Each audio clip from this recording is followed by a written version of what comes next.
Did you do when Malibu's Most Wanted came out? Which, by the way, that was what I was leading to. Go to it. I watched it last night for the first time. What? And I don't know if that makes you angry or happy. Wow. The very first time. And I want to tell you this. I hadn't smoked pot. I love pot. You do. I love weed. Wait. Hey, Steph, if you're listening, when we hash it out, we'll hash it out. Are you? Wow, you really are a Seattle head. I smoked last night for the first time in 2 months, and that's probably, I started smoking pot in 2001 when I went to college out here, and I told myself, my roommate, Justin Porter, shout out, who was from Del Mar, San Diego, we lived together.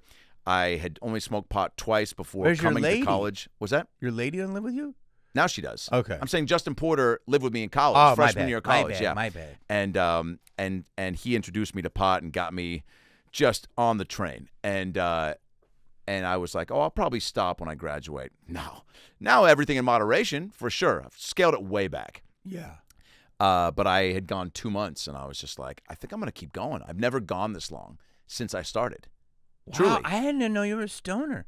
Yeah, but you that's stony on stage? No, that's why. Yeah. And it's end of the night when I'm puff to either go to bed or to watch a couple video, like puff. You would have loved the Playboy Mansion. Great pot. Go ahead. I had an opportunity to go real quick. I didn't tell that story. Yes. Jeff Dye invited me to go because he was dating a girl that was one of the models, and my girlfriend at the time also was in Seattle. Wow. Yeah, I was dating a girl long distance, and I told her I was going to go, and she didn't tell me not to because she got so uncomfortable. She was already just struggling with the distance, and I go, it's not even worth the fight or making her feel bad. I'm just not going to go. But that's why lies were invented. It was the midsummer night's party. Oh my God! It's probably one of the last 2000 8 or 9 or 10, maybe 2010. Dye went early. Good for Dye. He was dating Sarah Jean Underwood. She was he met her on Last Comic Standing. I think she was 2007. She was Miss 09 or something. Yeah. No, anyway, he invited me, wow. and again, like you said, tough to get a dude to go. And I go, and he goes, just come anyway. And I go, what if the picture's taken and she see I just didn't. Let me tell you something. Hey, am I over it? Do I regret it? There's a few things in life called no and yes. So the answers to both those questions. Are you still with the girl? No. Yeah, you made the worst mistake of your life. I know. Where's this girl at now? Oh man, she's married with a kid in Denver. Oh God! Yeah. Drinking box wine? With my face on it. Jesus. My merch, no. Wow. Yeah. Yeah, bro, you should have lied. You should have told her. There was not. I get no good person karma points for that, do I? No, not at all. How long did it last after that? Broke up the next morning. No. Probably another year and change. Fuck. A long distance. Long distance for almost 3 years. Hand job.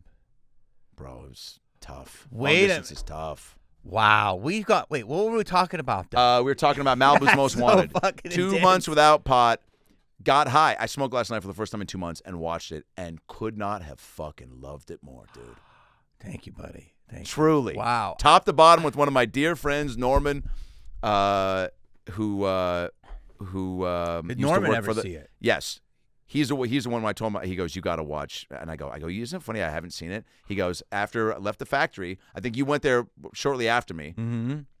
And we went back to my my place and got some snacks, got high, and dude, and he was so pumped to show it to me. And then I go, I haven't smoked in I feel like I got to smoke. And he goes, I feel like it's the move for you. He goes, I know you're gonna enjoy it.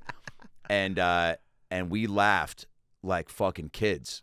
Wow. And just and stopped. It was almost like we were doing. It was really great too because we were stopping it a lot and talking about moments. And then it was like and this is why I was too like I would love to see a fucking screening and Q&A because a killer cast, just such a funny concept. And as soon as I got it, the opening scene with there were bag ladies and everyone had a fucking strap with a 9. Strap with a 9 with a shot of a rich golf course, and then the fucking there were what was the players or big players, and it was a little league, a rich little league scene.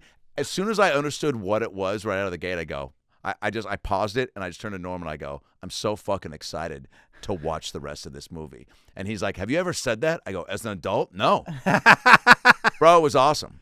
Dude, thank you. Still holds up. That means a lot to me. I don't know when the last time you've seen it or anyone and that's why I was so excited to tell you that, because I was like, I don't know if that's going to be insulting, but like, what a cool thing to, how many times do you have people like, do you get to hear also too, like how the impact of it still today? I mean, I'm sure all the time because it's a classic, but like, man, it was great. Thank you, buddy. Laughed a lot.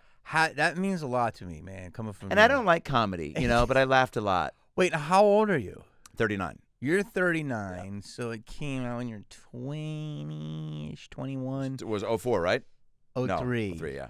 So it makes sense because you're at that age where you're kind of doing your own thing. I was a sophomore in college. Yeah, so you're also, like, bro, it was PG-13, and so it knew how popular it was, and it's just, again, I'm not good at seeing.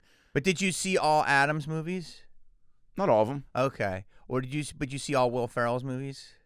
Yeah. See, those guys had, well, Will was more, and I would say R-rated comedies. He mixed. Yeah, mixed. He mixed. Like Blades of Glory was. So I did PG-13. Yeah. So it might have been a little bit like, yo, is this movie too family or maybe it was. Maybe it did. Maybe who knows? It what was. I thought. We had an R-rated version, but we're like, nah, we have to make it broad appeal. Oh, really? Just with darker jokes and stuff. And then, but we were never going to do that. So it was like PG was too light. So I think it was PG-13, and it was. So it might have hit you at that age where it was off, but. The fact that you didn't catch a rerun on VH1, I mean, in the last 15 years, but VH1, dude, was it there all the time? All the time.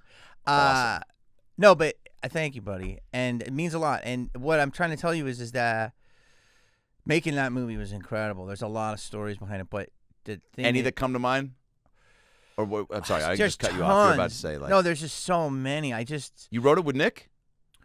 Nick is, one of the reasons it became a thing because I met Nick Swartzen. Yeah, in '99. Heath Heitch was the headliner. I was the middler, and Nick was the MC. Wow. And it was at the Tempe Improv, and I just remember all the shows were packed and nuts, and Nick would have like 9 minutes, and he had his Wheel of Fortune bit. He's like, what about this one, Pat? And the crowd would go, ah, and he would scream and like, fuck you, Pat. And I was like, and I had like a pretty good 8, and I had like another 8. And so Nick was so sweet. He was so hard to follow, and he was the MC, but he was already way ahead of that, but he was just MCing that weekend. And I was known, so people loved me, but I had about 3 minutes, and then it was like, yo, be funny, motherfucker.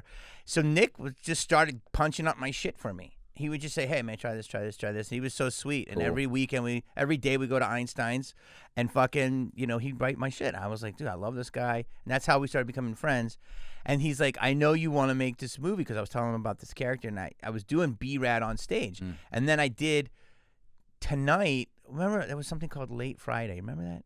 Yes. Late Friday was like a show with like videos and a host. It was like, I want to say Carson Daly. Maybe it was a different one. Okay. Carson had his own show. Anyway, that I did stand-up. So it was me, Nick, and Fred Armisen. Wow. I know, it was a good lineup, right? And we all did the show at different times, and I did B-Rad, and Nick was like, if you want to make that movie, I have ideas. So long story short is I was telling him about it. He saw the character on stage a bunch, and he would write 5 pages, and I'm like, this shit's brilliant. And that's when I started paying him. And then we started writing it together. But he would write it, give me stuff, I would say, change this, and then boom. Smart. And then that's how it happened. It was a long story. And then took a while to make? Well, years. And then it was like, because we had our first version, but Nick's initial script and all of his ideas are it's all the movie is, right? And so hiring actors to kidnap you, like that, what a twist. It was so added a whole other layer of comedy. It's so good, and there's so many twists and levels to it. But here's what I want to say is that the movie, there's so many stories I can think about, but I just remember one night when we were doing the shootout scene. Yeah. And I remember Terry Crews. I saw him in Training Day. He's so big now, right? That's what was crazy. I'm like, this But guy, he didn't speak until almost the end of the movie. Well, because he was brand new, and I saw him in Training Day, and so the woman who cast Training Day cast Malibus, and I'm like, we gotta have authentic shit. So my boy Noel G, who's also in Training Day, he was like, hey, Vato, like, not the guy who said get your shit pushed in, but the other dude, like, so we had like legit dudes, and so Terry looked he looked like a gangster, right? Yeah. And we're on the set, and he just started doing fucking hilarious shit, dancing, and he was so fun. And I'm like, this dude. So we slowly started working him in more, right? And we made him part of Damien Dante's crew. But I'll never forget, he was so strong, and he would pick me up or something during the shootout scene, and I had a hemorrhoid during the last week of filming because I was so much stress. There was so much going on. Like, people, like, you love the movie and I appreciate it, but it was intense to make. Like, every day we had a lot going on, right? Oh, man. And so I had a hemorrhoid, and I remember him grabbing me and picking me up, and I'm like, yo, dude, my roid. He's like, my bad. And like, he'd put me down, but he was so new and so passionate about it. He would grab me and pull me. I'm like, oh, dude, my roid. And he's like, my bad. And so, like, we did, like, a take, like, 15 times. I'm just you ever have a bad hemorrhoid where you're ready for that thing to pop, and it's just like a roid of hell? It never did. And I would go to my trailer in between fucking takes and just preparation H the shit out of my asshole. Oh, my God. And then eventually it went down. But the last week, I just was because I was writing, I was producing, doing everything. I was acting. I had to it was all the stuff. Not easy to wear all those hats. Well, I knew it was my moment, and I wanted to do it. So I had to be in character, and we were improvising. We had day, we had night, the sun was coming up, and I had the studio, and it was like beautiful, but it was like under pressure, you become a diamond or you get crushed, right? So I was like trying to become a diamond. So, but it was just a funny story because he was so awesome and hilarious. Yeah. But he's so strong. Yeah. And he's going for it. And when everyone laughs at that scene and says, you shooting out and parodying this and that, all I think is my hemorrhoid. All I think about is my hemorrhoid.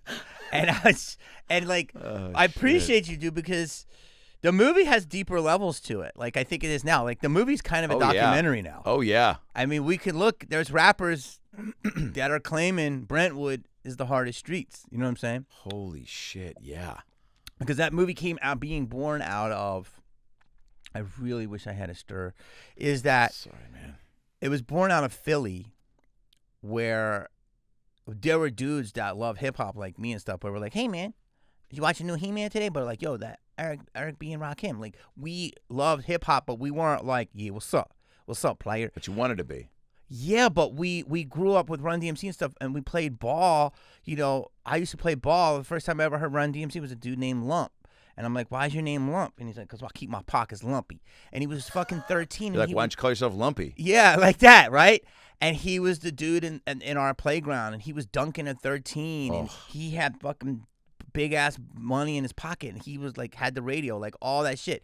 And that's how I like learn. It's like when you play ball with black dudes, how you get better. Yep. You know what I'm saying? 1000%. And how if you break dance with black dudes, you get better. Yeah. And so I learned this stuff from these dudes, and I was like, this is incredible. I feel so cool. Street cred. Yeah, right? And I didn't know what that was, but I was never like, yeah, what's up, Lump? Let's go to Dairy Cuisine. I was just like, hey, man, what's up, Sean? He was like, it's Lump. His name was Sean, and his name was Lump. Whoa. And so it was only when I got to L.A. where I saw dudes who literally grew up at, like, Beverly Hills, like, yeah, what's up, player? Like, literally, like, I don't want to see you at Wicks and 6 no more, motherfucker. I'm like, this dude's never gone east of Cannon and west of fucking Sawtell. And I was like, so it was a new phenomenon of people, you could say the early appropriation. But to me, Malibu is a play on appropriation and appreciation. And really, at its core, it's a guy who appreciates. I love hip-hop. I love that. I always felt cooler walking in to a Kool Moe Dee song than I did Led Zeppelin, and I love Led Zeppelin. But I just felt hip-hop was a little bit more wild. The opening scene of you and Calpen and Nick and very talented gal who's playing... you throw me your pen? I'll do it. Yeah, we got about 10 minutes left. No. Yeah. Why? I got a pen. Somebody else coming through. Go ahead.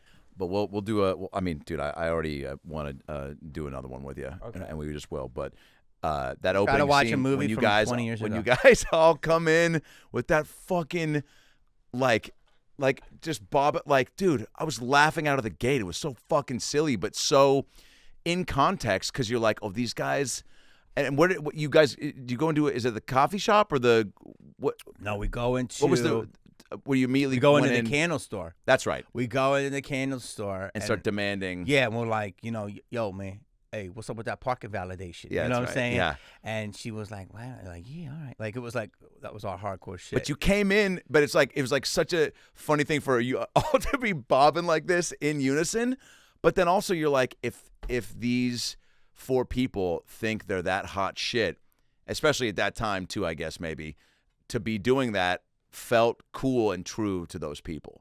Yeah. And that's why I laughed even harder. Where I was like, oh, that's not just.